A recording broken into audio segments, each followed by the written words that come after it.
ఇక మహబూబ్ నగర్ జిల్లా రైతాంగాన్ని అకాల వర్షాలు పూర్తిగా ముంచెత్తాయి. ఈదురుగాలులు వడగళ్ల వాన బీభత్సం సృష్టించింది. ఉమ్మడి మహబూబ్ నగర్ జిల్లాలో సుమారు 2000 ఎకరాలలో వరి, మొక్కజొన్న పంటలు దెబ్బతిన్నాయి.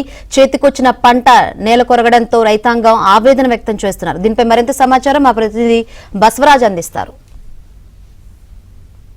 తీరని ఆవేదన మిగిల్చింది. గత సాయంత్రం కురిసిన వానలకు ఉమ్మడి పాలమూరు జిల్లాలోని పలు మండలాలలో అనేక వేల ఎకరాలలో వరి పంట, అదేవిధంగా మామిడి తోటలు కూడా పూర్తిగా నష్టమైన సందర్భం మనకు కనిపిస్తుంది. ప్రస్తుతం మనం మిడ్జిల్ మండలం అయ్యవారిపల్లి గ్రామంలో ఉన్నాం. అయ్యవారిపల్లి గ్రామంలో దాదాపు 350 ఎకరాలలో వరి, అదేవిధంగా మొక్కజొన్న పంటలు పూర్తిగా నష్టం వాటిల్లిన పరిస్థితి ఇక్కడ మనకు కనిపిస్తుంది.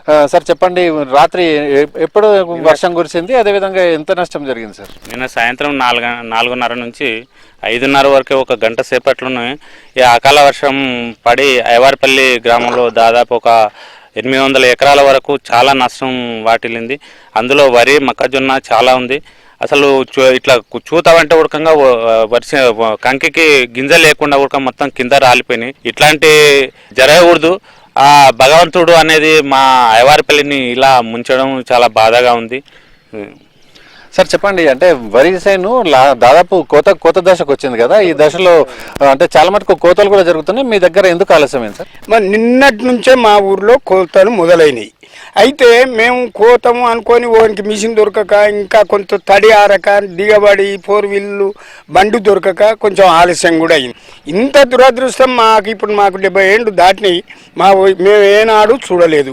సన్నగా బియ్యం గింజల్లాక శనిగల్లాక ఇసిరిసిరి కొడితే వాళ్ళు కూడా పెట్టుకంటే ఇంకా ఎక్కువ ఒక్కొక్క చేను అయితే పూర్తి అడ్డం పడిపోయింది. కోయనికైతే రాదు, కోసేటప్పుడు ఆయన కూడా ఊసిపోతాయి.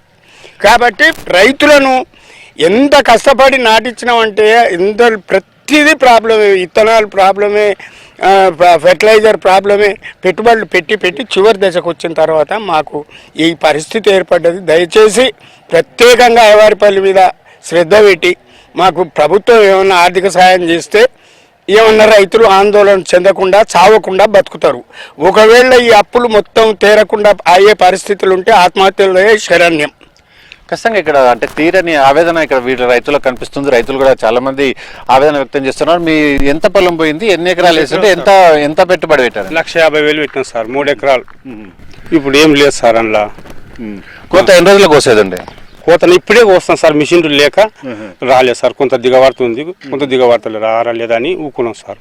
ఈ 5-6 రోజుల్లో కోత ఉండే కోసేది కోయలేదు సార్. నిన్న 4:30 నుండి 3:30 వరకు గాలి, వనగండ్లు వర్షం లేవు సార్. చెట్లు, స్తంభాలు కూడా పడిపోయినాయి సార్.